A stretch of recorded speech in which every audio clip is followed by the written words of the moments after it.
Hello everyone, welcome to Srijo kitchen. ఈరోజు వీడియోలో instant breakfast recipes. అటుకులతో అప్పటికప్పుడు 10 నుంచి 15 నిమిషాల్లో రెడీ చేసేసుకోవచ్చు.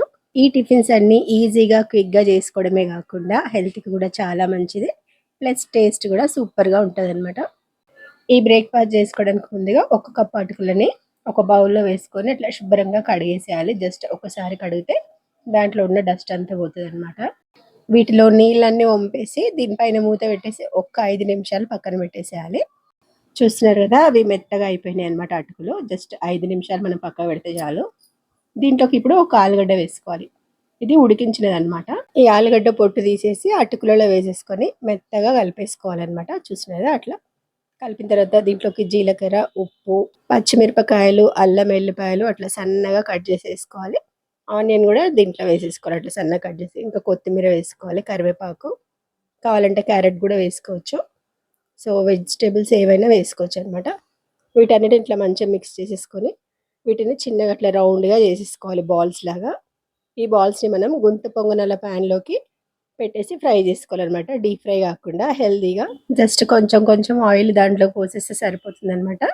ఇప్పుడు వీటన్నిటిని దాంట్లో పెట్టేసి మూత పెట్టేసి ఒక 5 నిమిషాలు వేగనివ్వాలి.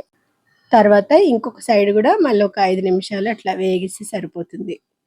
మంచిగా గోల్డెన్ బ్రౌన్ వచ్చే వరకు అట్లా వేయించుకుంటే క్రిస్పీగా లోపల సాఫ్ట్గా చాలా టేస్టీగా ఉంటాయి అన్నమాట ఇవి. వీటిని డీప్ ఫ్రై చేయకుండా ఇట్లా షాలో ఫ్రై లాగా చేసుకుంటే చాలా హెల్దీ ప్లస్ టేస్టీ కూడా ఉంటాయి అన్నమాట. సో అంతే. అటుకులతో ఈ హెల్దీ బ్రేక్ఫాస్ట్ రెసిపీ నచ్చితే మీరు తప్పకుండా ట్రై చేయండి. వీటిని ఇట్లా బ్రేక్ఫాస్ట్ లాగానే కాకుండా ఈవినింగ్ టైంలో స్నాక్స్ లాగా కూడా చేసుకోవచ్చు. సో చూసినారు కదా, క్రిస్పీగా లోపల సాఫ్ట్గా చాలా చాలా టేస్టీగా ఉంటాయి. సో వీడియో వస్తే కనుక తప్పకుండా ట్రై చేయండి. నెక్స్ట్ ఎంతో హెల్తీగా టేస్టీగా ప్రోటీన్ రిచ్ బ్రేక్ఫాస్ట్ రెసిపీ అనమాట. చాలా చాలా టేస్టీగా ఉంటుంది ఇది కూడా. వీటిని పెసర్లతో చేసుకోవచ్చు. సో ఇక్కడ పెసలను ముందుగానే నానబెట్టేసుకొని నీళ్ళన్నీ వంపేసి వీటిని గ్రైండ్ చేసుకోవాలన్నమాట. వాటర్ అనేది అస్సలు ఉండద్దు. చూసినారు కదా, పొడి పొడిగా అయిపోవాలి అవి.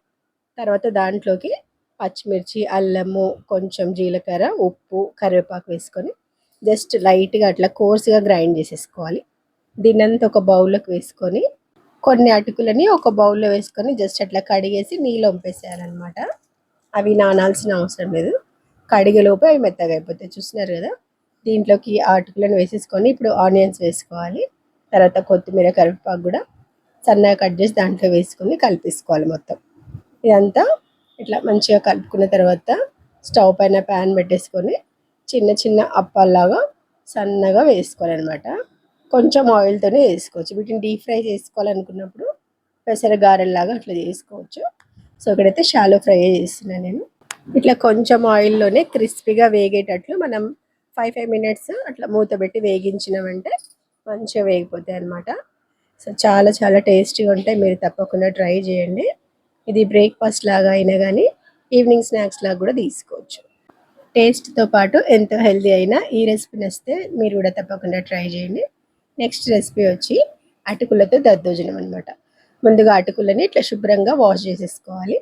ఆ నీళ్ళన్నీ వంపేసి ఇప్పుడు ఆ అటుకులలో మనం పెరుగును యాడ్ చేసుకోవాలి. సో అటుకులు ఎంత తీసుకుంటే పెరుగు కూడా అంతే తీసుకోవాలి. సో ఇక్కడైతే కొంచెం ఉప్పు వేసేసి కలిపిస్తున్నాను నేను. అది మొత్తం అట్లా కలిసిన తర్వాత దీనిలోకి ఆనియన్స్, కొత్తిమీర వేసుకొని మళ్ళీ అట్లా కలిపేసుకొని ఇప్పుడు దీన్ని తాలింపు పెట్టుకోవాలి. దద్దోజనంకి మనం తాలింపు పెడతాం కదా, అట్లా. సో చూస్తున్నారు కదా, చాలా సింపుల్గా క్విక్గా మనము ఈ రెసిపీస్ని చేసేసుకోవచ్చు. ఈ అటుకుల దద్దోజనంకి అయితే ఒక 5 నిమిషాలలోనే వేసుకోవచ్చు. సో ఇట్లా తాలింపు వేసేసుకుంటే మనకు రెడీ అయిపోతుంది. పిల్లలకి లంచ్ బాక్స్లో పెట్టేయచ్చు, మార్నింగ్ బ్రేక్ఫాస్ట్లో కూడా పెట్టేయచ్చు. చాలా ఈజీగా మనం దీన్ని చేసుకోవచ్చు. చూస్తున్నారు కదా, సో ఎంతో టేస్టీ అండ్ హెల్దీ ఈ బ్రేక్ఫాస్ట్ రెసిపీస్ నచ్చితే మీరు కూడా తప్పకుండా ట్రై చేయండి. వీడియో నచ్చితే కనుక తప్పకుండా లైక్ చేసి షేర్ చేసేయండి, హైప్ కూడా చేయండి. ఫస్ట్ టైం నా ఛానల్ని చూసిన వాళ్ళు సబ్స్క్రైబ్ చేసుకోండి. ఇక్కడి వరకు వీడియో చూసిన వాళ్ళందరికీ చాలా చాలా థ్యాంక్స్. మళ్ళీ ఇంకో మంచి వీడియోతో మీ ముందుకు వచ్చేస్తాను. అంతవరకు బాయ్ బాయ్.